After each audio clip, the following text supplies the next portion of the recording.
Bonjour, mes chers élèves, bienvenue sur votre chaîne Amis des maths. Aujourd'hui, nous allons voir un exercice sur les limites, extrait d'un concours d'accès aux grandes écoles. Si c'est la première fois que vous visitez notre chaîne, veuillez s'abonner à la chaîne et activer la cloche pour recevoir toutes les nouvelles. Avant d'aborder la résolution de l'exercice, on va savoir d'abord de quelle limite il s'agit. X et n de x, ça tend vers 0 lorsqu'x tend vers 0. Donc on a ici sinus de 0. Sur racine de 0, c'est 0. Donc, est égal 0. Sinus de 0, c'est 0, c'est 0. Donc, on a une forme indéterminée de type 0 sur 0. Donc, c'est une forme indéterminée. Cette limite-là présente une forme indéterminée de type 0 sur 0. Donc, on va se débarrasser de cette forme indéterminée. On va calculer la limite. Donc, la limite, lorsque x tend vers 0,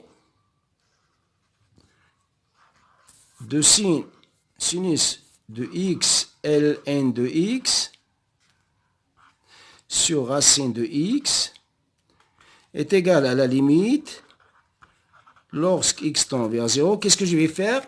Je vais multiplier le numérateur et le dénominateur par racine de x. Ici, il va nous donner racine de x sinus de x ln de x, racine de x fois racine de x, c'est x, est égal à la limite lorsque x tend vers 0. Qu'est-ce que je vais faire maintenant? Je vais multiplier le numérateur et le dénominateur par ln de x. Je vais multiplier le numérateur et le dénominateur par ln de x. Est égal à racine de x sinus de x ln de x sur x ln de x fois ln de x. J'ai multiplié le numérateur et le dénominateur par ln de x. Maintenant, égal à la limite lorsque x tend vers 0 de sin de x ln de x sur x ln de x fois racine carrée de x ln de x est égal à la limite lorsque x tend vers 0, je vais garder cette expression sinus de x ln de x sur x ln de x. Et c'est qu'est-ce que je vais faire? Je vais apparaître le racine carrée ici. Pour avoir la racine carrée ici, je vais multiplier par 2. Et je vais mettre racine carrée ln de racine carrée de x. Voilà. Maintenant, je vais passer au produit des limites. Est égal à la limite lorsque x tend vers 0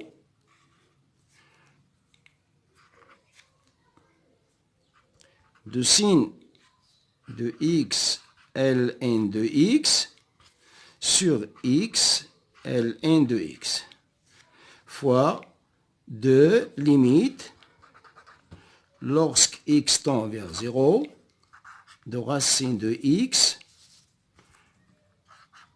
ln de racine de x. Voilà notre limite. C'est la limite lorsque x tend vers 0 de sinus de x ln de x sur racine de x. Maintenant, je vais calculer chaque limite tout de suite. Comme on va calculer cette limite-là, puis cette limite. Donc, la première limite, la limite lorsque x tend vers 0, sinus de x ln de x sur x ln de x. Maintenant, je vais faire un changement pour calculer cette limite-là. On va faire un changement de variable. On pose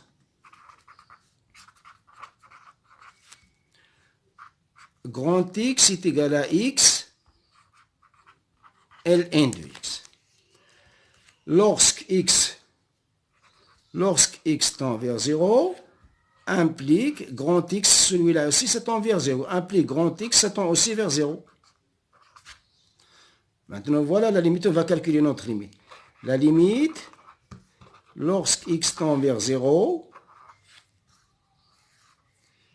de sinus de X ln de X sur X ln de X est égal à la limite lorsque grand X tend vers 0 de sinus de grand X sur grand X. Et cette limite-là, c'est bien connu, il est connu, c'est égal à 1. Voilà là, notre limite. La première limite, la deuxième limite. Donc la deuxième limite de limite lorsque x tend vers 0 de racine de x ln de racine de x. Cette limite-là, pour la calculer aussi, on va faire un changement de variable. On pose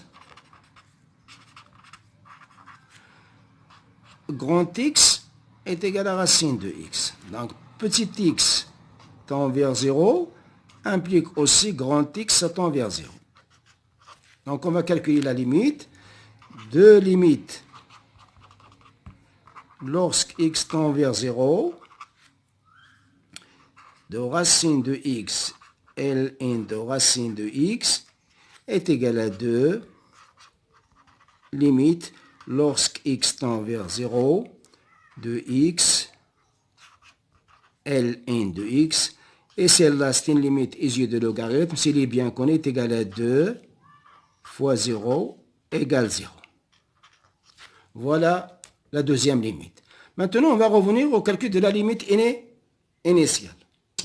On a la limite lorsque x tend vers 0 de sinus de x ln de x sur x ln de x est égal à 1. Déjà calculé. Et la limite lorsque x tend vers 0 de racine de x ln de racine de x est égal à 0. Déjà calculé. Donc, implique par produit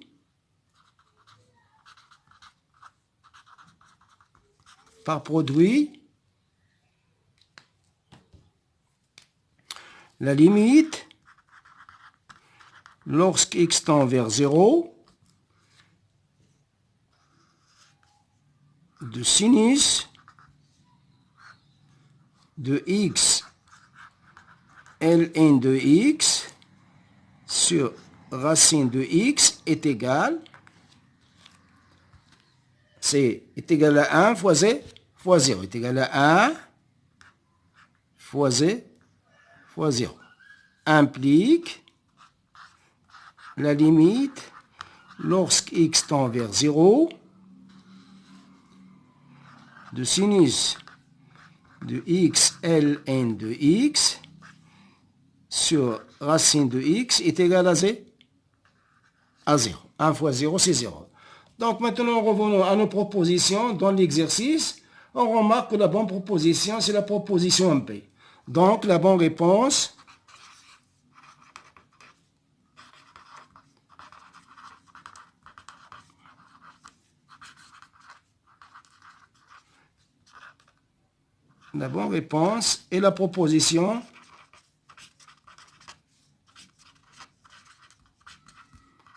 est la proposition P. On s'arrête là. À la prochaine fois, Inch'Allah.